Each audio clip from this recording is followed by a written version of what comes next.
Economy कितने प्रकार की होती है? इकोनॉमी 3 प्रकार की होती है, प्राइमरी, सेकेंडरी, टर्शियरी।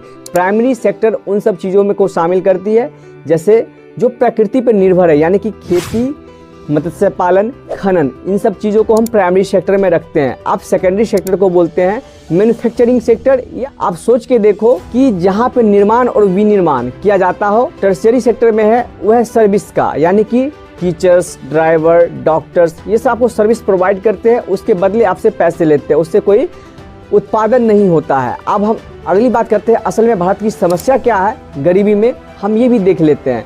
तो भारत में जो अक्सर देखते होंगे मैन्युफैक्चरिंग सेक्टर हमेशा से कमज़ोर रहा है, और किसी भी देश की अर्थव्यवस्था के लिए सेकेंडरी सेक्टर का कमज़ोर होना ये कहीं न कहीं सही नहीं है। आप जितने भी विकसित देश को आप देखेंगे तो वहाँ पर आप देखेंगे सेकेंडरी सेक्टर का ग्रोथ बहुत ही काफ़ी अच्छी हुई है। अगर मान लो किसी देश की इकोनॉमी अच्छी नहीं चलती है तो आखिर उस देश की जनता पर और देश पर क्या प्रभाव पड़ेगा, आइए इसको भी हम समझ लेते हैं। तो सबसे पहले कि बेरोजगारी बढ़ेगी, महंगाई बढ़ेगी, और खास तौर पर अमीर और गरीब में एक सबसे बड़ा गैप पैदा हो जाएगा। सबसे लास्ट और सबसे खतरनाक बात है कि यहाँ अपराध बढ़ जाएंगे, क्योंकि जैसे जनसंख्या के पास कोई काम नहीं होगा तो वो कुछ न कुछ समाज में अराजकता फैलाएंगे और कहीं न कहीं कानून के सामने एक चुनौती बन जाएंगे और देश की कानून व्यवस्था को असफल करने का प्रयास करेंगे, और कहीं न कहीं जो सज्जन लोग हैं उनको एक परेशानी होगी। तो सोच के देखो कि अगर किसी देश की अर्थव्यवस्था सही नहीं चल रही हो तो इस देश का और आम जनता पर भी इसका बहुत बड़ा इम्पैक्ट हमें देखने को मिलेगा। यानी कि इकोनॉमी ऐसा नहीं है कि किसी किताब का विषय है, किसी एग्जाम वाले के लिए ही जरूरी है। सोच के देखो आप,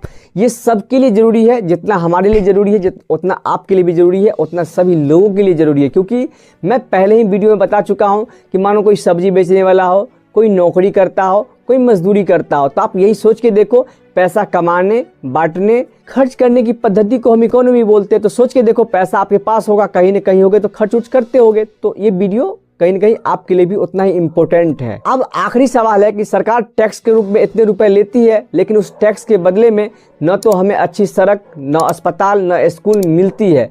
हम जानेंगे क्यों नहीं मिलती है किसी अगली वीडियो में, जब हम जीडीपी की बात करेंगे। तो अगर वीडियो आपको अच्छी लगी होगी तो आप प्लीज़ लाइक ज़रूर करें, शेयर ज़रूर करें, और वीडियो अपने उन दोस्तों के पास ज़रूर शेयर करिएगा जिनको आज तक इकोनॉमी समझ नहीं आया होगा, शायद उनको समझने में मदद मिले और चाहते हैं इकोनॉमी पे कुछ ऐसा ही वीडियो। तो आप प्लीज़ कमेंट करिएगा किस विषय पे और अगला किस टॉपिक पे बनाना चाहिए। अगर इस वीडियो को आप फेसबुक पेज पर देख रहे हैं तो हमारे पेज शिवम देवराज ऑफिशियल को फॉलो ज़रूर करें।